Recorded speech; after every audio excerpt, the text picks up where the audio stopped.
kesempatan kali ini saya akan membahas tentang nyeri persalinan. Nyeri persalinan adalah proses normal yang terjadi pada kehamilan anterum, suatu keadaan rasa sakit dan tidak nyaman yang dirasakan ibu selama menjalani proses persalinan. Nyeri yang muncul bersifat intermiten yaitu sementara dan berhenti jika proses persalinan sudah berakhir. Rasa nyeri bersifat personal, setiap orang berbeda tergantung pada ambang nyeri yang dimiliki. Selama kehamilan, di dalam tubuh ibu hamil terdapat dua hormon yang dominan yang berkaitan dengan nyeri persalinan dan proses persalinan, yaitu hormon estrogen dan progesteron yang memiliki fungsi berbeda. Hormon estrogen berfungsi untuk meningkatkan sensitivitas otot rahim, memudahkan penerimaan rangsangan dari luar, seperti rangsangan oksitosin, prostaglandin, dan mekanis. Sedangkan hormon progesteron berfungsi untuk menurunkan sensitivitas otot rahim, menghambat rangsangan dari luar, dan menyebabkan otot rahim dan otot polos berelaksasi. Proses terjadinya nyeri persalinan. Persalinan diawali dengan penurunan hormon progesteron.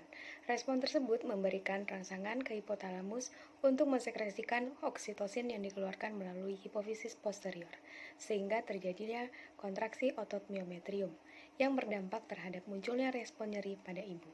Fisiologi nyeri persalinan sesuai tahap persalinan.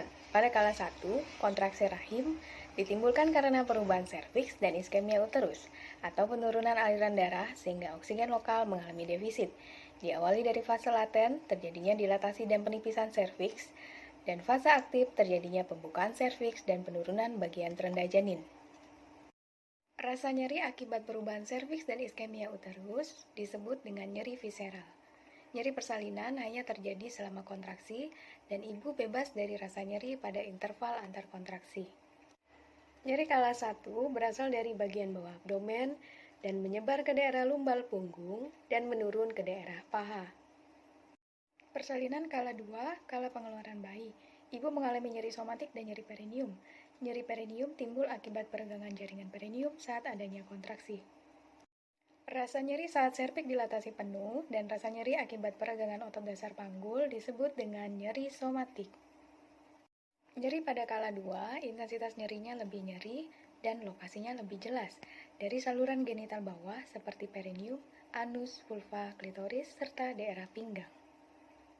Ada beberapa cara untuk mengatasi rasa nyeri persalinan secara non-farmakologi. Yang pertama adalah rileks. Pada saat kontraksi diupayakan ibu tetap tenang, rileks, dan membangun pikiran positif bahwa ibu dapat melalui proses ini dan proses persalinan ini akan berjalan dengan baik. Selanjutnya adalah teknik pernafasan. Dengan cara pada saat ada kontraksi, ibu menarik napas dalam-dalam melalui hidung dan hembuskan secara perlahan melalui mulut sambil menjaga ritme pernapasan.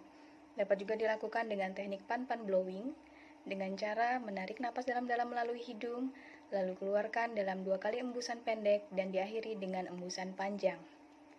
Selanjutnya adalah teknik bertik ball. Ibu perlu memilih ukuran bola yang tepat sesuai dengan tinggi badan ibu. Saat menggunakan pastikan lutut harus berada sekitar 10 cm lebih rendah dari pinggul saat duduk di atas bola. Saat ada kontraksi ada beberapa gerakan yang dapat dilakukan ibu. 1 duduk bergoyang, 2 duduk bersandar, 3 berlutut dan bersandar, 4 sujud dan regangkan, 5 jongkok dan bersandar. Sambil mengingatkan ibu untuk mengatur pernapasan. Selanjutnya adalah teknik pijatan. Melakukan pijatan pada punggung dan bahu ibu. Atau dapat juga menggunakan kepalan tangan, lakukan pijatan atau penekanan di daerah pinggang ibu pada saat adanya kontraksi dengan memposisikan ibu posisi duduk atau miring ke kiri. Dengan melakukan pijatan ada hormon endorfin yang dapat membuat ibu menjadi lebih rileks, mengurangi ketegangan otot, melancarkan peredaran darah, dan tidak lupa sambil mengingatkan ibu untuk mengatur ritme pernapasan. Selanjutnya adalah teknik F-Lorate. Adalah teknik pemijatan berupa usapan lembut, lambat, dan panjang atau tidak putus-putus saat adanya kontraksi. Dalam persalinan pemijatan menggunakan ujung jari yang diletak lembut dan ringan. Lakukan usapan ringan dan tanpa tekanan kuat. Pijatan ini dapat dilakukan oleh ibu maupun pendamping persalinan. Selanjutnya adalah teknik rebozo. Teknik rebozo dilakukan dengan bantuan kain jari panjang diletakkan di bagian bawah perut ibu, kemudian tarik kedua sisi untuk mengurangi tekanan dari bagian bawah. Selanjutnya adalah terapi musik. Terapi musik dapat menggunakan musik klasik yang dapat memberikan dampak rileks pada ibu. Selanjutnya, terapi aroma. Dengan menggunakan terapi aroma dapat memberikan rasa rileks pada ibu saat adanya kontraksi persalinan. Selanjutnya dengan terapi air, yaitu dengan hidroterapi, mandi air hangat, atau dapat juga menggunakan kompres air hangat. Terapi air hangat dikenal dengan epidural alami. Hidroterapi secara signifikan mengurangi nyeri persalinan, mengurangi ketegangan otot, dan mengatasi kecemasan. Selanjutnya adalah dukungan keluarga. Adanya dukungan dan dapat diterima di lingkungan keluarga, baik dari suami, orang tua, saudara, dan keluarga lainnya, dapat membantu ibu untuk mengurangi nyeri persalinan. Demikian yang dapat saya sampaikan, mudah-mudahan video ini bermanfaat untuk ibu yang akan menghadapi persalinan. Kurang dan lebihnya saya mohon maaf, dan saya ucapkan terima kasih.